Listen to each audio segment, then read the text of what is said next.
Hello everyone, we are back with the Rams franchise. Today we're going to be getting through training camp and the entire preseason. We'll start with training camp where we had a couple of standouts on offense and on defense. The first guy I want to talk about is Madden Rodriguez, a running back out of SMU that we selected in the 3rd round in this last draft. He is at his best ratings-wise as a pass catcher, but I believe he could be a do-it-all running back in the NFL. And he's got a chance here to be our number 2 running back if he could beat out Michael Carter and Tremaine Barden for that spot. Tight end 1 is up for grabs this preseason. It was held down all of last year by O.J. Howard, who did have a solid season, but Michael Kirkpatrick, he is better than any tight end we had on the roster last year that was not named O.J. Howard. Now Kirkpatrick, he's a big-bodied guy that has good hands and could be a threat inside the red zone, so he could really do it all. At that tight end position, don't be surprised if he is our opening day starter at tight end. Lonnie Culliver, he was a backup for us all of last year as a rookie, but this year, his sophomore season, he will be a starter for us alongside Devin White. Even though we did bring back Ernest Jones, I still think Lonnie Culliver is better than him at this point. Ratings-wise, he's just better in coverage. We'll see how he looks in the preseason, though. Nolan Walker could be a very interesting player this year. He could be our number 2 cornerback, or I could see him being a 4 or 5. He is 6'4". He doesn't have the best speed, but he's good in man, has good press, not the best at recognizing what play is happening, so he really has a lot of possibilities this preseason. We'll see what he does out there. We are going to be sitting out quite a few starters in the preseason. We will not see any of Josh Rosen, Antonio Gibson, Cooper Kupp, Mike Williams, Devin White, DeMarcus Lawrence, or Jordan Fuller. With all those guys sitting out the preseason, it is going to lead to a lot more opportunities for the younger players on this team to try and make a name for themselves in the preseason and maybe even make the 53-man roster. We do have a new offensive and defensive coordinator for this year. The OC is Bob Bates and the DC is Glenn Ross. Now here in the preseason, we're still going to be keeping things pretty fast with the play calling on offense, as that will lead to more chances for the younger players. But once we get to the regular season, I expect us to slow things down on offense. The defense, I still expect it to be pretty similar to what we call here in the preseason. Getting into the first preseason game, taking on the Jaguars, it is Ben Portis getting the nod at quarterback, and he's going to fire over the middle to O.J. Howard, who is unable to hang on, and on the play, Steve Avila is shaken up. He is going to end up being all right. Still not the way that you want to begin the preseason. A throw on the right side from Trevor Lawrence is batted away from by Kelvin Joseph from Elijah Moore, who turned us down in free agency to sign with the Jaguars. Kelvin Joseph is trying to be that number 2 cornerback again this year. A pass down the field to O.J. Howard, another chance for him here early in the preseason, and he can't make that catch either. So another quick possession from the Rams offense, and here is a stop by Lonnie Culliver, already his 2nd tackle of this first quarter, and that one goes for a loss of 3. So a strong start by our defense, but what about the offense? Can they get something going? A pass on the left side is barely out of reach for Anthony Schwartz, and that is going to make Ben Portis 0 of 4, and it's another quick possession from the Rams offense. Milton Williams, our big free agent acquisition on the interior defensive line, is going to drop ETN for a loss of 4. He's got a ton of speed out there as a defensive lineman, and he shows it off on that play. Madden Rodriguez is going to get loose off the left side and pick up 13 yards and a first down. It was some great blocking by Josh Oliver on the play, who is expected to be our number 3 tight end this year. Finally, a completion for Ben Portis. It's a screen to Kirkpatrick that is going to result in a gain of 10. We had to draw that play up to get a completion under Portis' belt and just try and build him some confidence here in the preseason. On 3rd down from the 6, he wants Kirkpatrick in the end zone, and he can't make the catch. We drew a play up that was similar for O.J. Howard earlier in the game, and he dropped it on his chance, and now Kirkpatrick can't make the play on his own opportunity. So neither tight end has done much to separate so far. A screen pass to Puka Nacua is going to result in a huge gain. He got sprung loose by Anthony Allen, a rookie wide receiver out of Navy that we took in this past draft. And if you're a wide receiver at Navy, you are used to not getting the ball a ton, and you have to be a good blocker, and he showed his blocking ability on that play. Here is Puka Nacua making another catch on this drive. This time it is down the field, and he's up to the 13. Third and short from the 3. It's an RPO pass right side to Kirkpatrick, who's got an easy touchdown, the first of his NFL career, and that should help him build some confidence. And also Ben Portis, who really struggled for the first preseason game. Bernard Bell in the game at quarterback. He went undrafted last year and was on our practice squad all of last year, or not really all of it, for most of last year, learning how to be a quarterback. He's in the game at quarterback, and he completes a pass to Anthony Allen.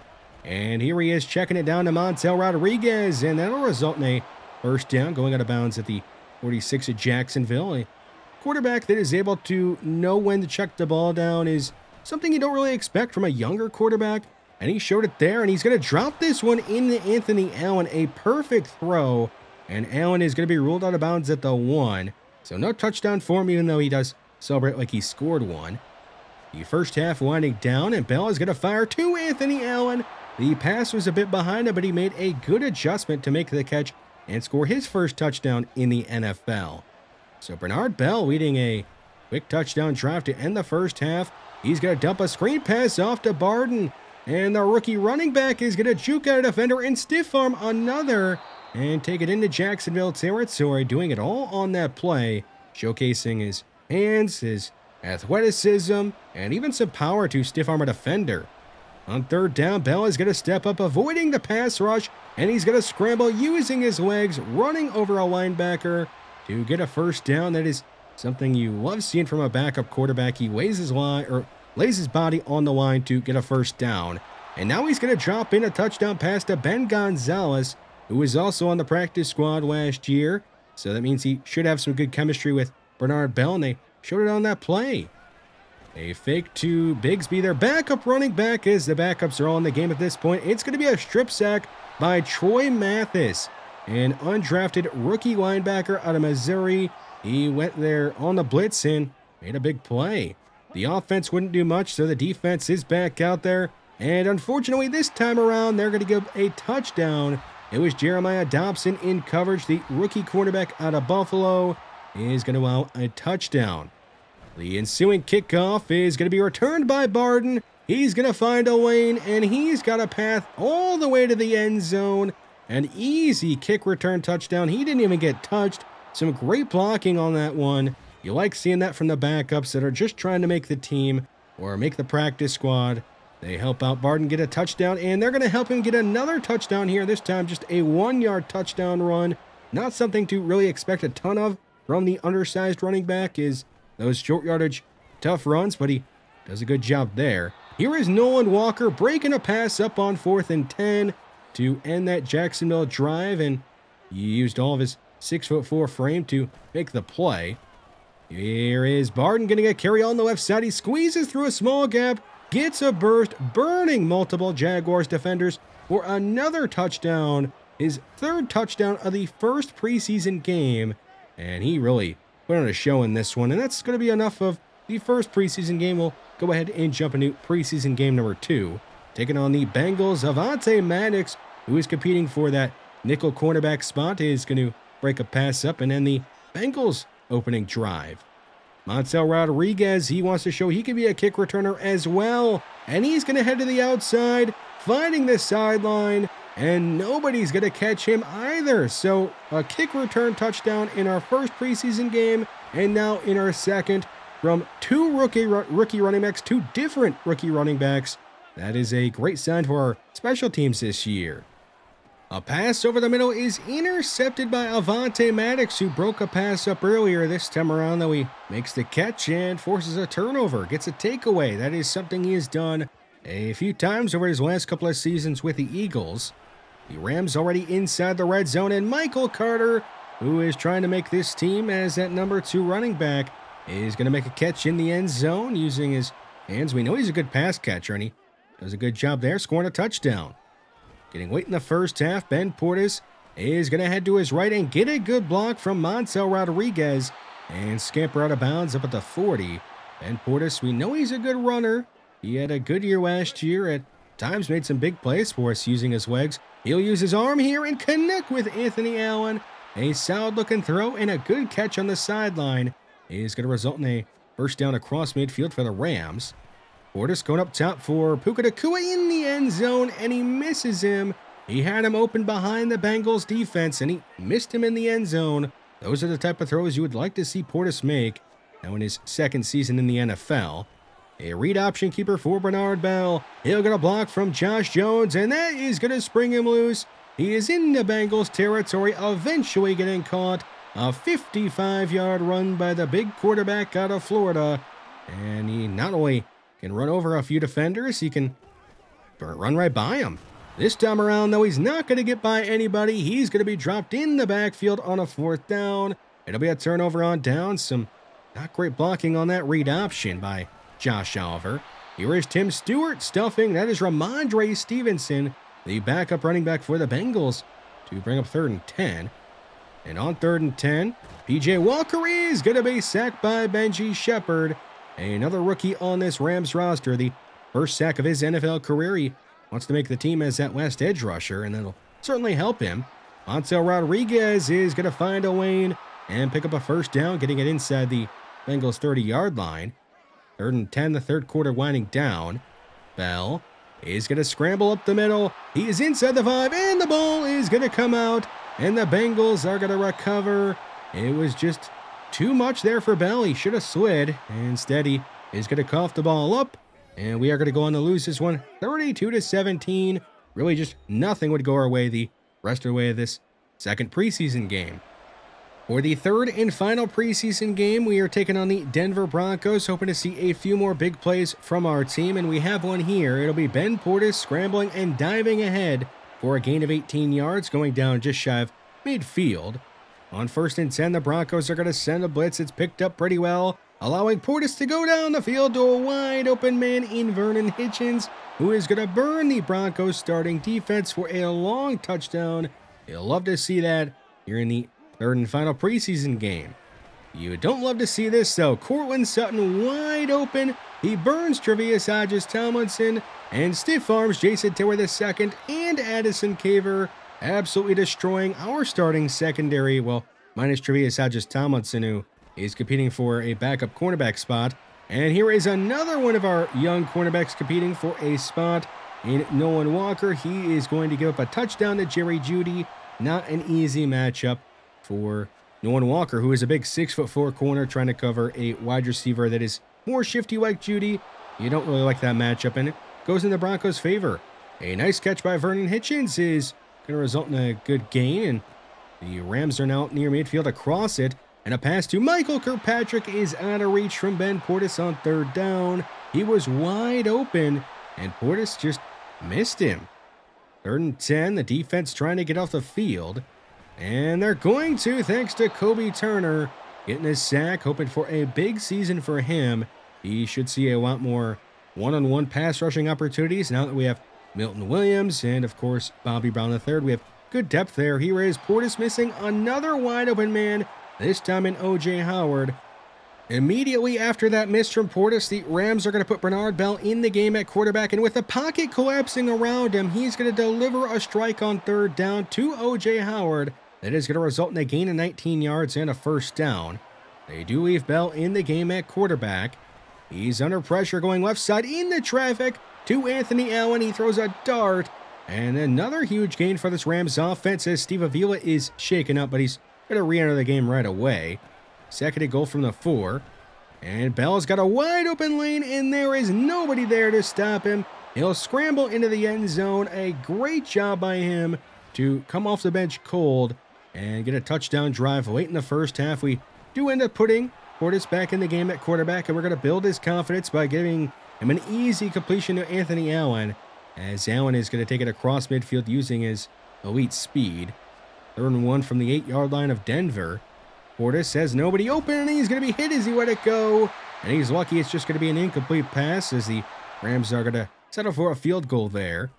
The Denver offense hoping to get something late in the first half, and it's going to be a pass down the field from Russell Wilson that will burn Tre'Vius Hodges-Tomlinson again for another huge gain. Tre'Vius Hodges-Tomlinson really struggled in the preseason. That drive would result in a field goal.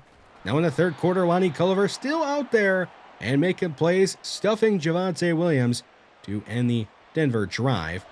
Bernard Bell facing 3rd and 16. What does he have in him? He's going to go deep down the field for Anthony Allen and drop it in over the top. A long catch there for Anthony Allen and a very accurate throw from Bernard Bell. Ansel Rodriguez, the running back, they're going to fake it to him, and Bell is going to keep it on a read option, and this time wisely headed out of bounds, not risking the fumble as he ducks out of bounds there. Hands off to Rodriguez, right side, and he's going to take it inside the 15, going down at 13, putting the Rams inside the red zone.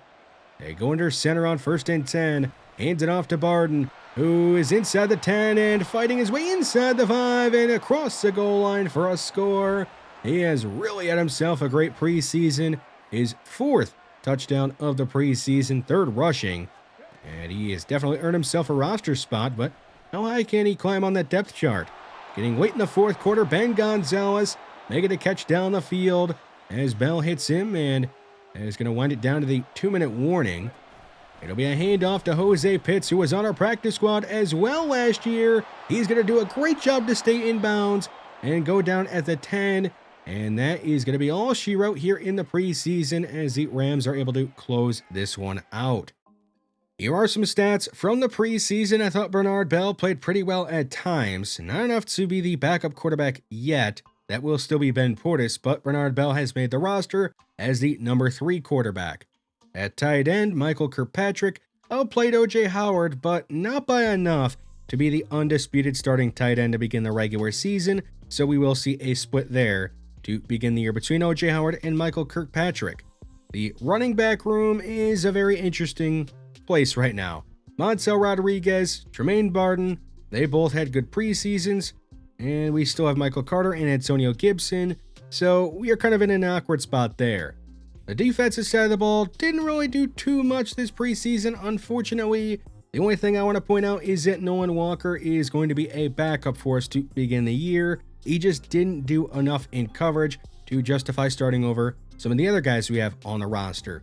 We have to make some moves to get this roster down to 53, and the first move we will make is to trade away Michael Carter. It's not because he's bad, it's just that I think we have a pretty good running back room even without him. And we can send him to a team where he is going to be a starter right away. And that is going to be the Patriots, who are in desperate need of a running back. So we send them Michael Carter and a 5th-round pick in next year's draft for a 3rd-round pick in the 2027 draft. I would say it's a pretty good deal for both sides. They get a starting running back, and we are able to upgrade one of our draft picks in the future. We are also going to be trading away Warren McClendon, who was a backup for us for the last couple of years, but his rookie contract is getting close to being up, and Jalen Watson, who was really only on the team as insurance in case we struck out in the draft, which we didn't. We're going to be sending those two to the Cowboys, who need a backup tackle and need a number 3 cornerback, and we will also send them a 6th-round pick in next year's draft for a 3rd-round pick in next year's draft, upgrading another draft pick in the future. The last trade we are going to be making is sending Josh Metellus away in order to keep Justice Branch on the roster, who is an undrafted rookie out of North Dakota State that I thought played pretty well in the preseason and in training camp. And we are going to be able to send Josh Metellus to be with his old defensive coordinator, our old defensive coordinator in Kevin Bell, who is now the head coach of the Saints. And in return, we get a 5th-round pick, and they are going to get Metellus and a 6th-round pick. So really just a pick swap, and we are able to find a home for Josh Metellus. Javon Kinlaw has been signed to be an extra depth player for us along the interior defensive line instead of Justin Oliver, who has been signed by the Green Bay Packers. Here is a look at who has made the team. Mark McCoy and Alex Amaya, a couple of late-round draft picks of ours, have made the team as some backup offensive linemen for us. Jose Pitts, the biggest surprise to make the team. He makes it as the last running back since we did trade away Michael Carter. On defense, the main surprise here is that Tre'Vius Hodges-Tomlinson is barely able to sneak onto the roster as the last cornerback.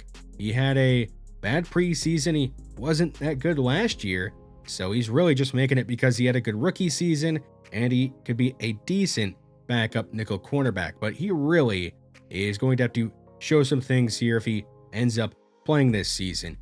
Ansel Rodriguez is going to be our backup running back heading into the year. Even though Tremaine Barden did show a ton of positive things, I do want Ansel Rodriguez with his hidden development to get a bit more playing time but Barden is still going to see some opportunities. Jose Pitts, I don't really expect him to play a ton or if at all, but he should be a decent depth running back who I trust to at least not cost us any games. Vernon Hitchens, he is going to be listed as our number 3 wide receiver to begin the year, but do not be surprised if Anthony Allen is able to take that spot from him at some point this year. He got a huge upgrade there, getting a +1 boost to his speed, making him even faster than he already is, which I think that gets him up to a 96. That's fantastic for him. Puka Nacua is going to be the last wide receiver on the depth chart. I know he's been amazing in real life.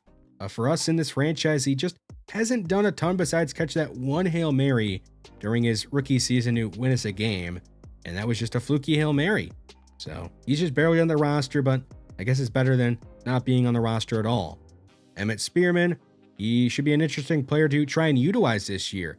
I could see us using him as an edge rusher at times because he is a very athletic player, but for the most part, he will be a backup interior defensive lineman that we put on the field in some certain packages to get him getting after the quarterback.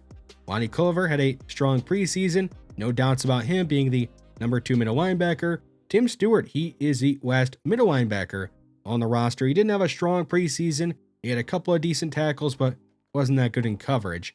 As in Caver, I have high expectations for him this year. He will be our number 1 cornerback, and I hope he could be a true shutdown guy for us. Nolan Walker, I don't exactly know how much playing time he will get this year, but we are going to try and sneak him on the field in some situations where he could have a good matchup against a big, slow receiver that he can press and still kind of match with in speed and in man coverage. Justice Branch, he was the last safety to make the team, and I mean, it's really just because he's got that hidden development.